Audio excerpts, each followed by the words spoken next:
نعمان بن بشیر رضی اللہ تعالیٰ عنہ سے روایت ہے کہ حضور علیہ السلام نے فرمایا، اے مخاطب، تو دیکھے گا ان مومن مسلمانوں کو فی تراحمہم، آپس میں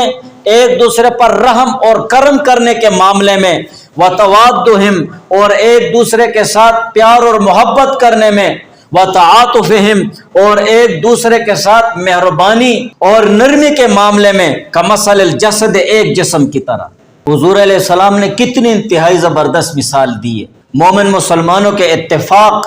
مومن مسلمانوں کی جمعیت، مومن مسلمانوں کی قوت، ایک جسم کی طرح۔ اذا اشتکا عضوا تداعی له سائر الجسد بالسہر والحمى، کہ اگر جسم میں ایک اندام کو تکلیف ہوتی ہے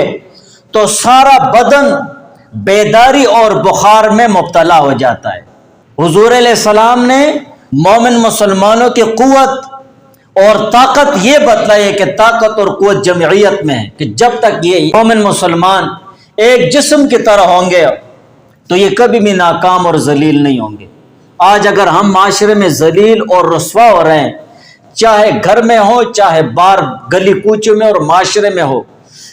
یا بین الاقوامی سطح پر ہے، ہم مسلمان یوں ہیں،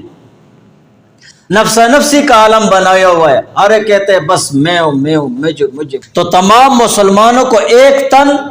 اور ایک جسم ہونا چاہیے، مدد میں، ہمدردی میں، ایک دوسرے کے ساتھ اچھائی میں،